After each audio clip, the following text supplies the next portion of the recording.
Hi guys, I'm Becky Alexander Frost, and Sewing Straight have asked me as one of the guest designers to pop on and basically teach you all about straight line quilting. Now, there is so many different ways, techniques, and that with straight line quilting. I'm going to teach you my personal own way. I've been quilting since I was a little child when my mum first started teaching me to sew. I've now progressed, and yeah. I'm going to teach you on my Elna 780 Plus, and basically we're going to just use the basic things that we kind of have in our sewing box. There is a blog with helps and tips to go alongside this video, and on what tips and tools to buy or what you can try and find in your house. So yeah, let's get over to the overhead camera. Okay, so I've got two quilt sandwiches quilted up, and they're only small quilts. And the reason for that is um, I'm making two cushions anyway, so I thought great opportunity to actually produce this blog post and this video post for Sewing Street. So in the actual video, I'm going to show you cross hatch or just general straight line quilting.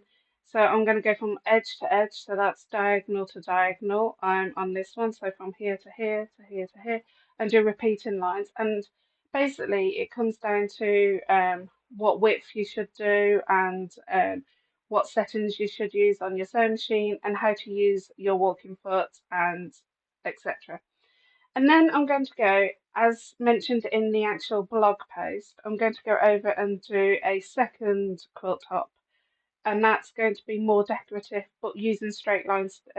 Straight lines. So for those people that keep eyeing up those quilts that got straight lines and they're like echoing shapes and stuff like that, I'm going to teach you on this one here because there's quite a few shapes we can echo and make that cake of that block pop out. So I'm going to pop this to one side and we're going to start off with the easiest methods first. Um, and yeah, basically, I'm not going to teach you how to baste your sandwich, your quilt sandwich together, but you should have your quilt top, which is my bear. Then you should have some form of wadding or batting, and then you should have your backing fabric. I personally use a spray base, which I mentioned in the blog post. I use 505 only because I'm quite lazy with pins, and sometimes if I'm doing a decorative pit, like stitching, I kind of sometimes forget to take the pins out and can break a needle. In the blog post, I tell you everything that you need for your sewing machine, what size needle, what walking foot. My walking foot on my machine's a dual aqua feed foot. So that's because it's integrated, so it clicks into a box at the back of the sewing machine. But you could have one that's the box standard one that's got a little white box with a little arm that goes over the needle plate. I will go over to the sewing machine now and get the sewing machine set up. Okay, so I've got my Elna 780 Plus. Sorry, it gets a bit dark over here. I've got my walking foot here. I talked about a guide bar that goes into your walking foot. This is going to be ideal for the first type of quilting that I'm going to be teaching on the first quilt top. So first of all, I've got my thread set up. Now the thread is down to personal choice. I personally like a 40 or 50 weight Araful thread when I'm actually quilting. I've got a size 90-14 needle, so that's a 90 needle inside my machine, and I'm just going to change over to my walking foot. Now, some of you might have already this machine, or you might have another machine. Some of the walking foots have a like a box on it at the back, a white box with an arm that sticks out. When you put the walking foot onto the actual the machine, your arm that sticks out needs to go over your needle screw, and that just helps the feed dogs at the front on the top of the actual walking foot to go up and down. Now I'm going to be doing this. This clips into a box at the back, So I'm just going to pop that into the box. So this little thing that I'm clicking into the back of the machine is like what some of you have got, which you put over your needle screw.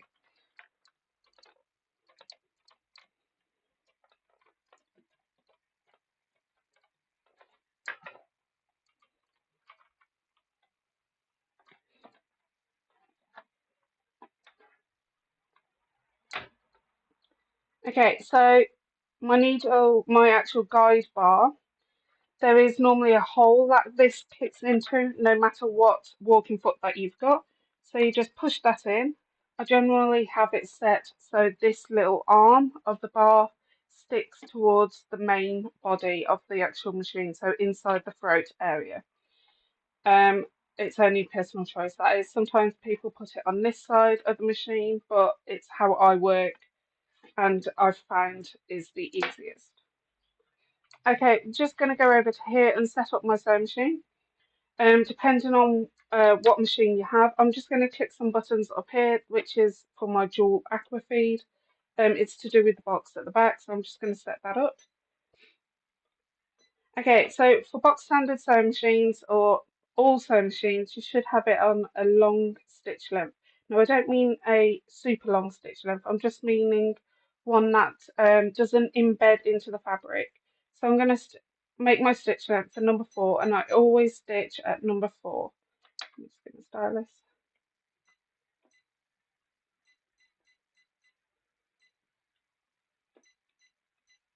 Okay, so I've got it set at number 4, and then this is going to give me a nice even stitch going over the 3 layers of quilt. Now I'm just going to go back to the overhead camera and show you how I mark out. Okay, so in the blog post I talk about a herringbone, a marking tool of some form. I use one of these, it's just my go-to, and a long quilter's rule. Now I've got my long quilter's rule here, my hemline. Right, so with that bar that I've just showed you on the walking foot, that guide bar, I only tend to do 2 rows of marking to start off with, going one way, and then I let the bar carry on. So if I want to go from edge to edge to corner on point, this won't make any markings on, it will just basically crease the actual quilt. So you're just going to run down and crease. And by doing this, it just means you've got a little avenue to sew through, to sew in, like a ditch.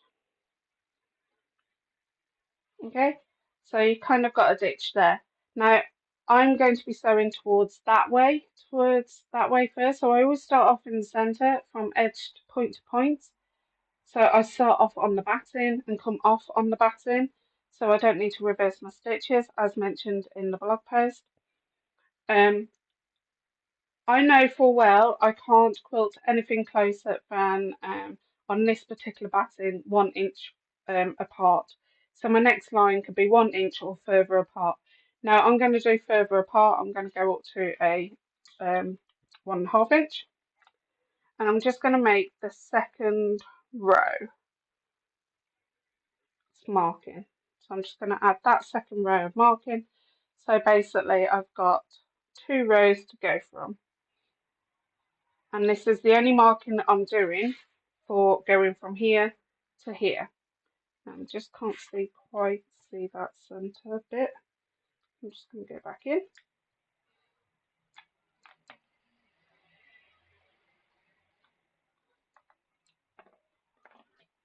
Okay. Okay, so I'm going to go over to my sewing machine, and we're going to start off on the quilt, go along and come off the quilt, and I'm going to cut my thread at the very end. So this bar here, I'm just going to lift up for my first row because we have done the markings out. Lift up my presser foot. I'm going to start off on the batting. I'm only starting off on a few stitches. My needle down, and then I'm just going to go and sew across.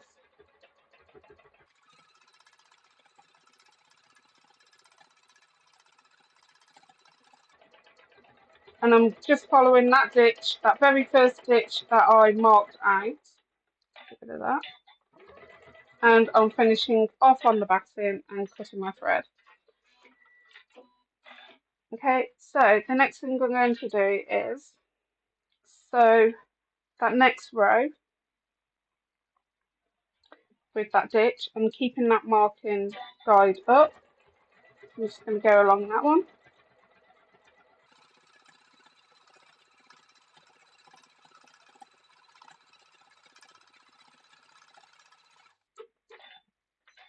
Okay, and then I'm just going to go back to the overhead camera and then just talk you through the next bit. Okay, so I've done 2 rows of stitches there.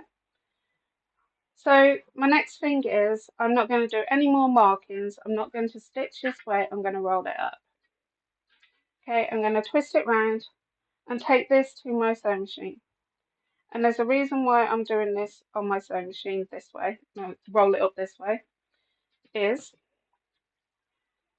that guide, this line here, is going to go underneath the bar, and that bar is, I'm going to set the bar so it's 1.5 inches width. So let me go over to the sewing machine and set the bar to 1.5 inches width. So my bar is come down, so I've rolled down my bar, and you now need to find the 1.5 inches marking on your machine, or you can measure from the needle over. Now my 1.5 inches is there because on the back of my sewing machine, just here, it tells me that it's 1.5 inches just there. I'm going to slightly lift up that so it's about 3/8 of an inch off the actual sewing machine bed.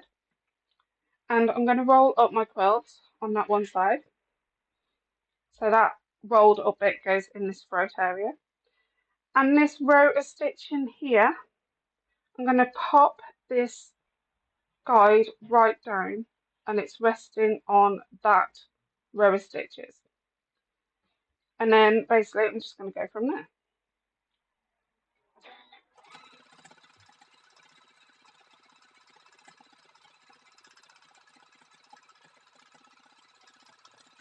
Make sure you come up onto the batting, put your thread. Okay. And then I'm just going to pull it back through, pop my guide on that last row that I've just stitched here on the camera, mark it down, and then just carry on.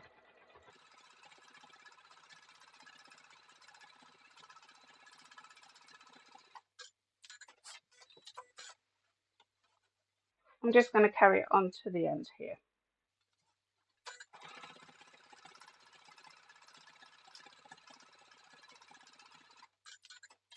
Try your hardest not to knock the guide bar, because that's going to give you the most accurate and even spaced rows.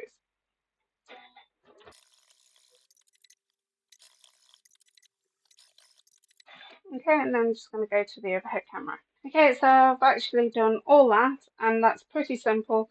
Mark off your 2 rows at the start. I just like to have those 2 rows to make sure it's consistent on the width, and then I get my guide out for the rest. Now off camera, I'm just going to complete this bit here, and then basically I'll meet you back. Right, okay, so we've gone ahead and done the rows going in this direction. Now, personally, I sometimes leave it like that and then move on to the next quilt because sometimes I am eager to start my next adventure.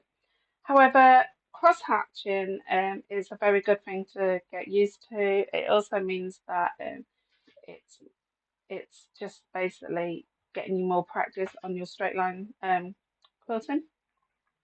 So I'm going to go from here to here on this next part.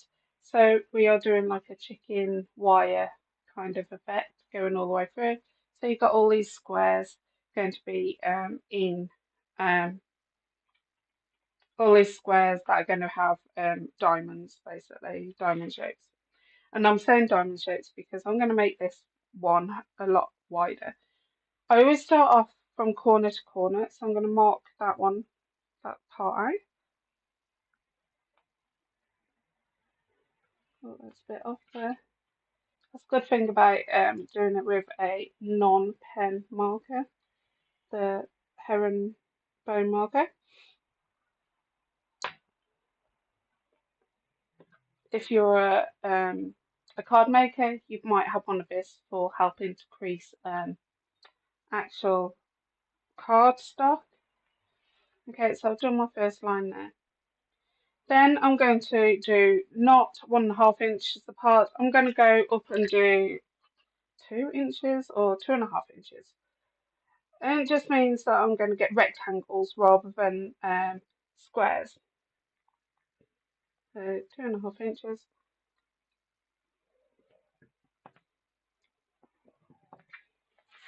So I've got my 2 markings. Just pop that line in the centre a little bit more dominant, like that. So I'm just going to go over to my sewing machine and change the bar. Now I can get it at 2.5, but you might not have the settings. So if you haven't got the settings, you need something to measure. I like to use one of these tools and make sure it's at 2.5. So my needle is there. I'm just going to bring in my bar out just a wee little bit more. Oh, it was a bit too much, that was. That's it. So I've measured from my needle to where the bar is, and that's around about 2.5 inches wide. So let me just hold this with this hand so you can see it. So from my needle to where the bar hits this red marker is 2.5 inches. So I'm going to sew that first line. Take that away. Lift up that bar, but be careful not to knock it. Okay, so I'm just going to pull this out because I've just loaded some new bobbin thread in, and I'm just going to load this under, lifting up my bar to make sure that I don't knock it for this first row. Okay, and I'm just going to sew on that first stitch.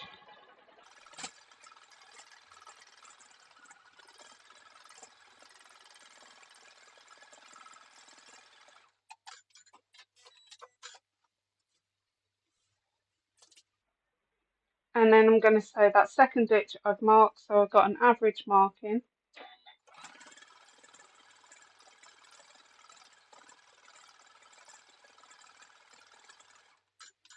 And then I'm just going to do a quick test to make sure that where my needle would land is where the tool, the bar would land, which is there. Okay, I'm going to lift that up. I'm going to twist this around, pop the bar on that last mark that I did, and then just sew the strips. Oh.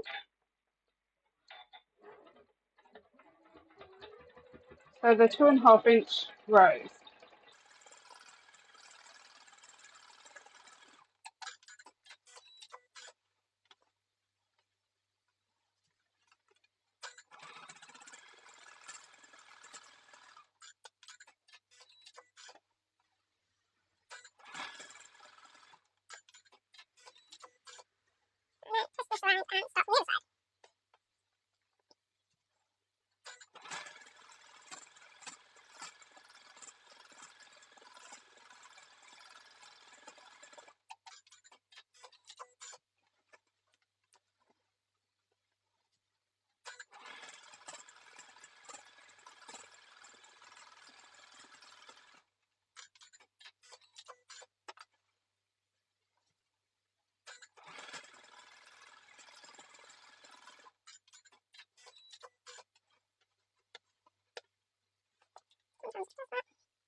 Okay, and there it is, what I finished. And it's quick and easy, straight line cross hatching. Now, like I say, you don't have to do it both ways. You can do it one way.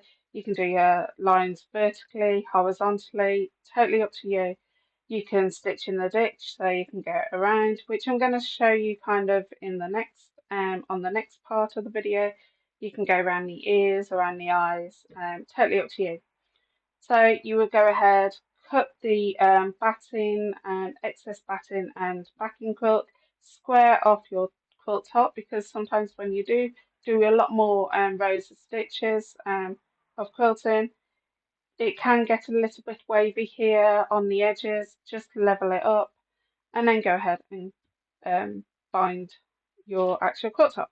I'm just going to pop this to one side, and we're going to move over to doing decorative kind of finish of the actual using straight lines.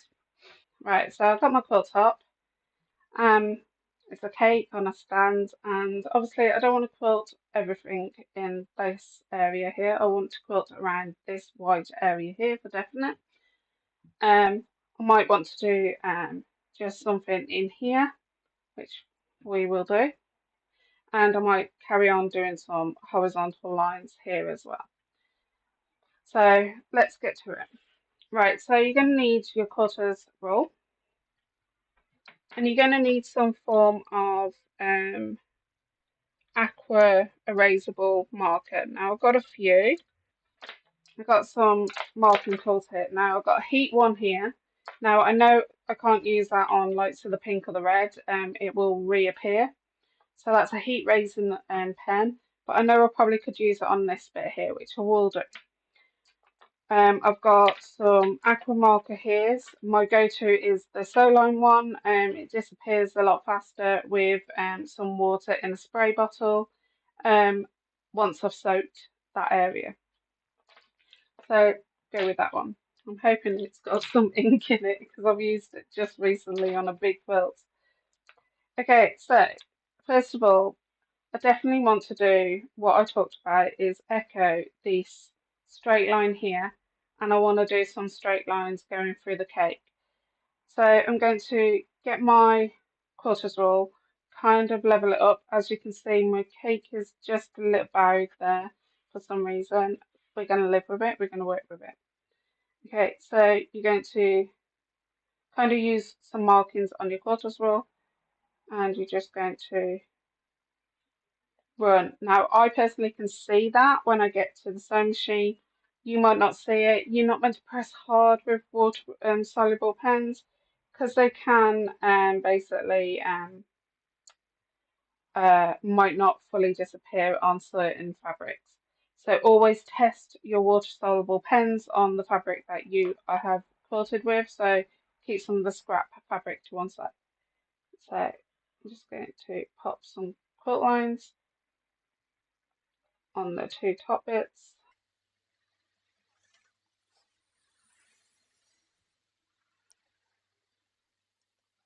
Just making sure it's all kind of level-ish.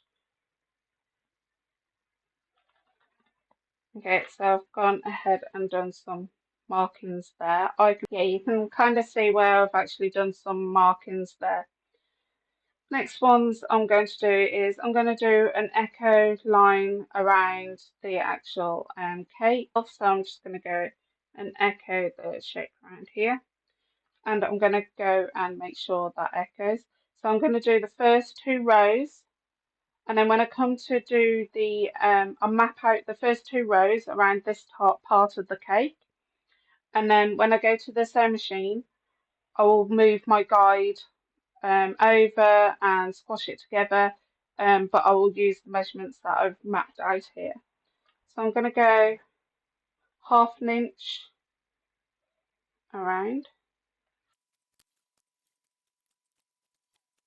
Kind of see the markings there. I only press on light because I'm always worried that it might not disappear.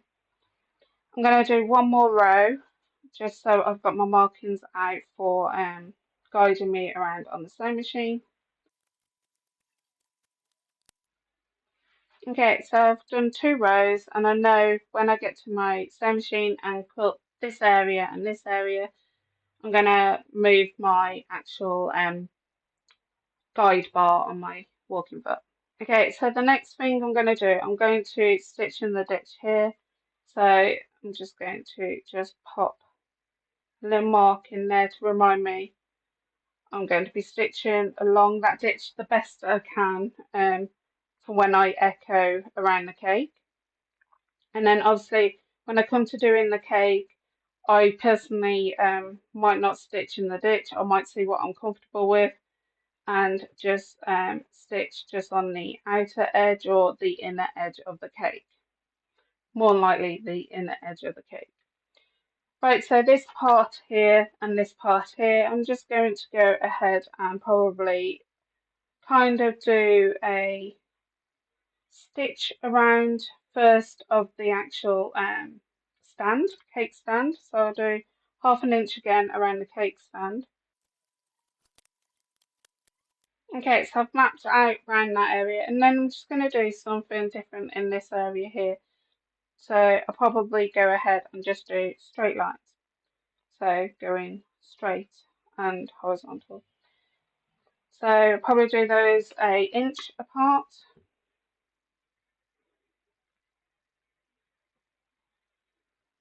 And I'm going to do a few rows mapping down here. Okay, so I know I'm going to change the width of the bar there. Now, there's a reason why I've done this like this, because I'm going to show you can stitch off and onto the actual batting through your layers that you need to do, and then off to finish off on all the rows at the top. But here, once we've stitched all the way around the actual cake stand, here we're going to embed. I'm going to show you how to leave your thread long, and then I'm going to show you how I personally bury my threads at the end of it. And I've just done that because that's another technique that you might need in the future. Right, so the first bit I'm going to do is this top bit here. So I'm going to worry about the cake in a first part first. So always start off in the centre of your quilt and work your way out, and work in sections. So I've coordinated this off to have a top half and a bottom half of the quilt. If the quilt's any bigger, section it off into quarters, or go from centre to the edge, depending on which way you're doing it, from centre outwards on any of the way that you're actually quilting. Okay, so I've still got it all set up like before on my sewing machine. Stitch length number 4, size 90, 14 needle. I'm going to move this bar around in a bit, so I'm lifting that up completely. I'm going to go to the back view of the camera so you can see a better view from the back, and you can see the stitches as it's coming off the machine. Right, so the first thing I'm going to do is do exactly what I said before. Start off here, so right along that ditch as best as I can into that cake and go into the centre. So I'm on the batting first to start off with. I'm just taking it nice and slowly to a little bit into the actual cake. I'm going to go up a little bit to that first marking. Okay, twist this round, and then I'm going to go across and sew.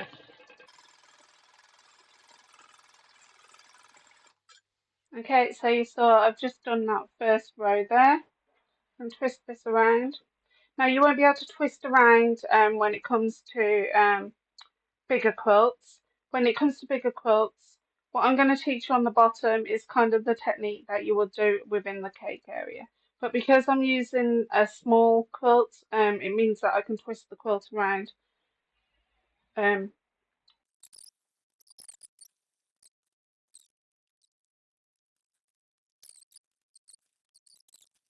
Okay, so I've come to the end of that row. Make sure my needle is right down.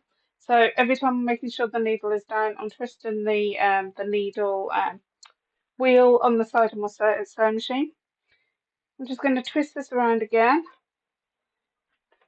and work my way down to where that first marking is down here for that row of echoing that we're going to do. And yes, I will be going over some rows of stitches that I've already done. That's fine.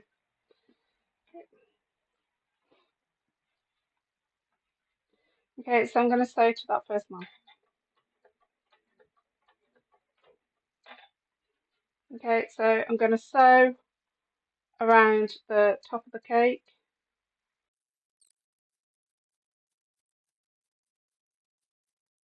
Right, so I've done the first echo of the cake. Now the first thing I'm going to do is where I stitched up here, I need to mimic it on this side of the cake. I'm just going to go back into the cake and sew up and then sew back down.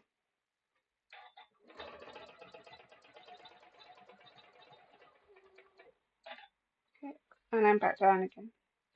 That just means it's going to be the same pattern on the other side of the cake.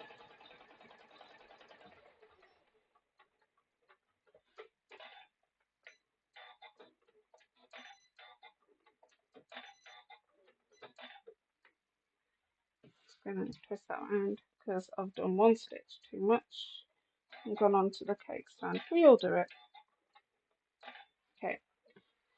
Next thing I'm going to do is move along to the next echo line, and we're going to use that as marking as well.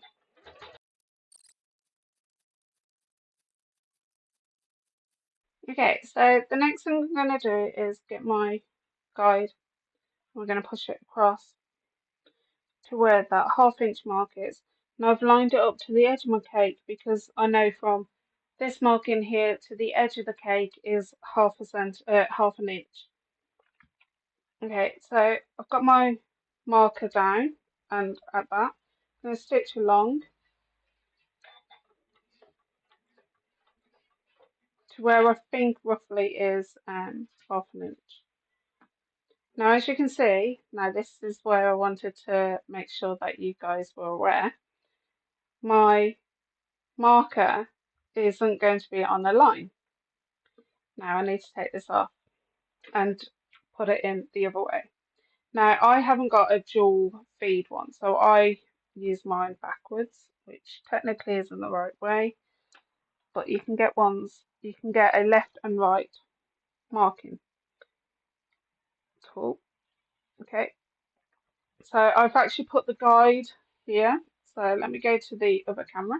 Okay, so I've got my bar in on the left hand side and I've leveled it up with this row here. I'm only going to do like 2 or 3 more echoes across, see how I feel, and then we move on to the bottom part of the actual.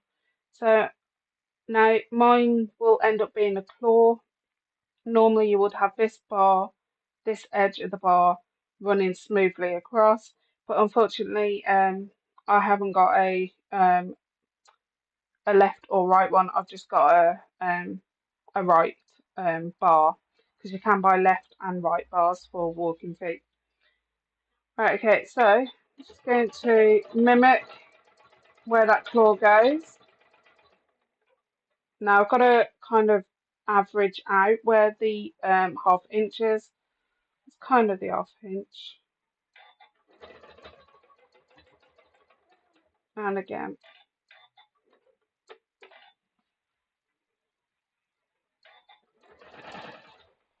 Gone a bit too far there, went a bit foot happy there, but I'm just going to go with it.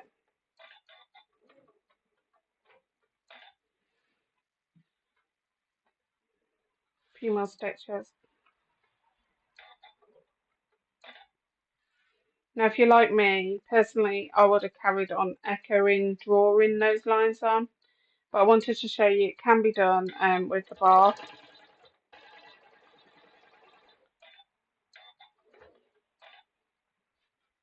Okay, I'm just going to do one mimic because I'm quite close to the edge of the quilt top there. Okay, right, so I've come to where the stitch in the ditch and I'm just going to sew right off. I'm going to take this out now so I don't get confused by it. I'm going to stitch along that ditch and come right off and cut my thread. Then I'm going to go back to the overhead camera and then I'm going to talk you through this part here.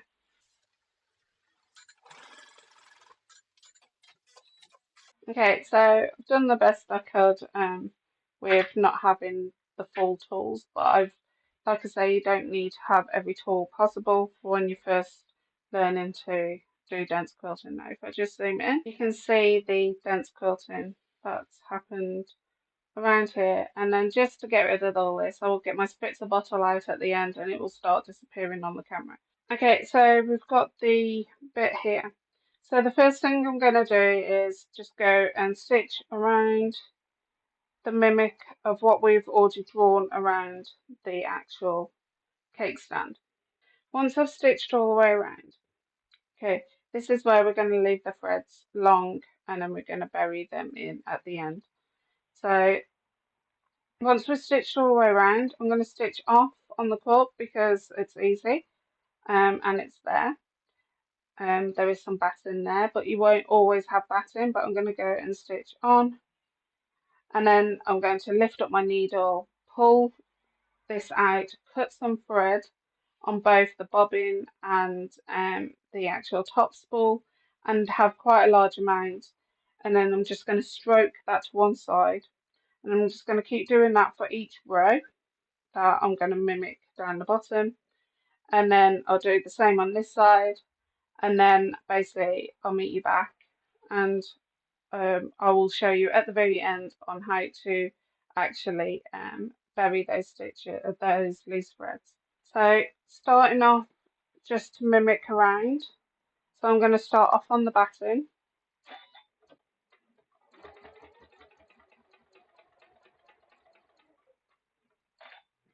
Okay, and I'm just going to mimic what I've drawn around the cake stand. Make sure my needle goes all the way down before I take my foot off. Right, so I'm just going to stitch off onto here and finish that bit there. Okay, so I'm going to start off with this edge here. I'm going to start off and finish here. Just put that underneath. I'm going to start off on the batting, and then when I get my needle into that row of stitches there, I'm going to lift up my needle and pull the thread and use my snips to snip them off. Okay, so got my needle. Okay, so I've gone into that row of stitches. I'm going to bring my needle up, lift up my presser foot and pull this out.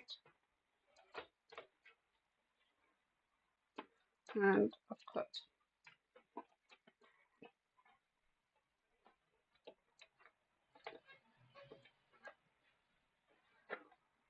Okay, so I've got a nice long piece of thread here.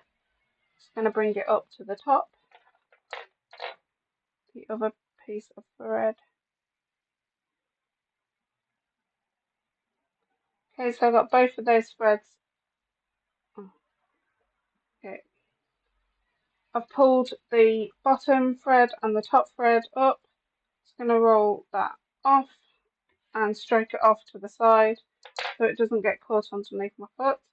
I'm going to repeat the same process, off on the batting first and come to the edge of where I've stitched around the kickstand.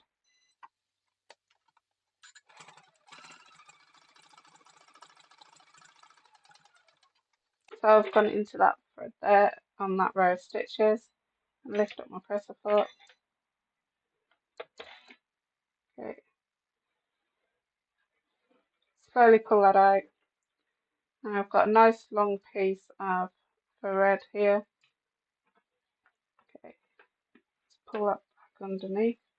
I'm going to pull this thread slightly and then there should be a loop just after something to happen underneath. Sorry. There should be a loop. Just get something to not rip that thread, but you pull in the bottom thread up and you're bringing that over and stroking that out the way.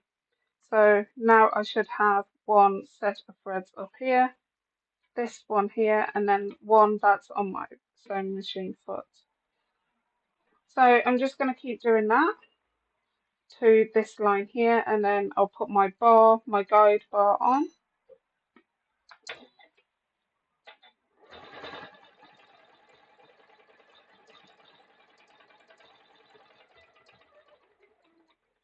Okay, so my needle's down in that row of stitches, lift my needle up, bring up the foot, okay, roll this out. If you've got a machine like me, before you bring the presser foot up by the black bar at the back, always press this button as well, because If you don't press that button, it will snap your thread. You're gonna pull this and fish for that bottom. As you can see, I'm using the bar because it's got no sharp edges and it won't cut the thread. Okay, so I've pulled that, move on to the next line. Okay, bring up the presser foot, bring up the needle, bring up the presser foot from the back of the machine and pull that out.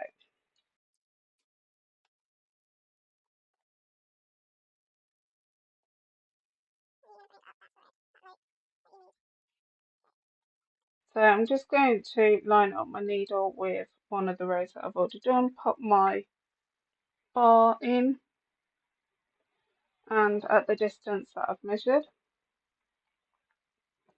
Okay, and then I'm going to twist this around and I'm going to start off from this side, from this edge here. So I've stroked all those out of the way, those pieces of thread. First thing I'm going to do before I put it back underneath is make sure I've got a top and bobbin thread long, which here. Put this back underneath. Keep stroking those threads out of the way so they don't get caught up or underneath. Okay, roll up this part here. Okay, so this is the thread from underneath my presser foot.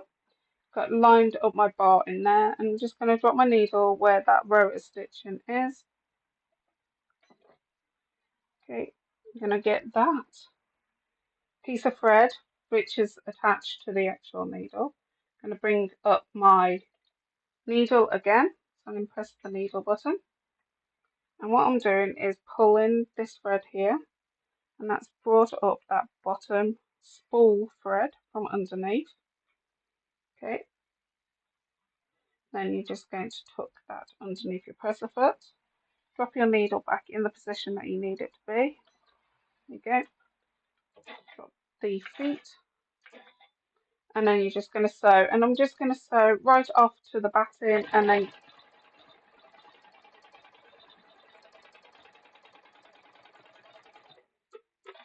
bring the needle up, press the foot up, release it, and then pull it out. Now you should have some thread this side and all the way around. I'm just going to carry on stitching down this side of this bit here. Okay, so I've got a needle threader and my needles. I'm going to show you how to bury the thread. So as you can see, I pull the top spool is already there, which is this thread here. And then I've got one here, which is the actual bobbin spool, the underneath spool. I use a needle threader, it speeds up the process for me. You need a good sized needle. Okay, so first thing you're going to do is get your two pieces of thread and you're going to tie a knot. And you're going to tie another one.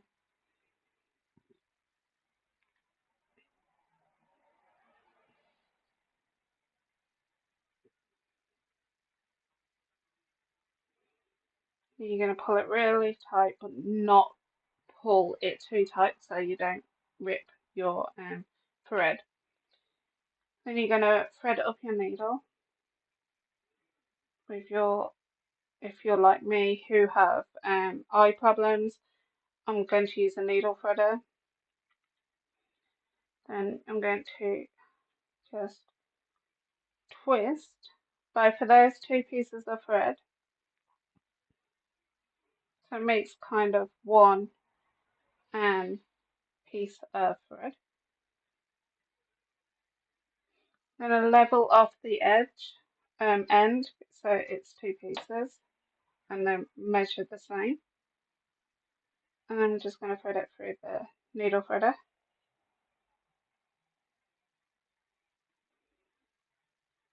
Pull both pieces. Now I've got both pieces of thread in there. Just going to twist this quilt around. Then I'm just going to take the needle, and I'm not coming out on the back, I'm going to come into the sandwich. Just make sure my needle hasn't come out the back. I'm into the sandwich. And then personally, I just like to go to the nearest row of stitches. So I'm coming out where that row of stitches is. Pull that needle out. And then I've buried that thread in there. And because I've tied off the knot, that knot can't really come undone because there's thread in there. And I just snip it as close as I can to the actual quilt, but without cutting my actual fabric. Now off the camera, I'm going to just quickly do all that, and then I'll meet you back. And then I'll finish it off this side, and then I'll meet you back. Right. Okay, so I've gone ahead and quilted all how I wanted it to look at the bottom, and then obviously I've got the echoing around there. Last thing I'm going to do is get my spritzer bottle. This won't disappear straight away, but it will start disappearing. As you can see on camera, it is slowly but surely going. So you can work in sections. When it comes to a big quilt, you can work in sections. So, for instance, you can mark out just a quarter of the quilt, let that dry, and then move on to the next bit. I wouldn't normally mark out the complete quilt. I'll just mark out like a section, a quarter of the quilt in a section. So that's quite wet. I'll just normally let that dry, and then I'll move on to the next part.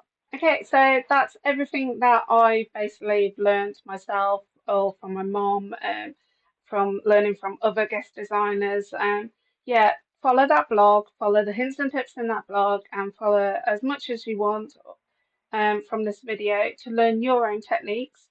But I think that's looks quite effective with the echoes around the top of the cake and the bottom. And then for those people that are starting off or want to get the quilt done fast, then obviously the crosshatch is the one for you, or just basically edge to edge quilting so you don't have to bury and spend your time burying those threads. That's the bit that takes the most. And I must admit, talking about thread, it's there. That's the bit I personally hate the most is burying those threads, but it's a must. Don't backstitch, because obviously you get those birds' nests at the back and on the back of the quilt, or you might not. Even if you do on the a lock stitch, you will get those birds' nests. I want to thank Sewing Street for letting me join this fun, and thanks ever so much for watching me. And yeah, comment below if you have any hints and tips because we're all learning. And yeah, see you all soon on Sewing Street. Bye.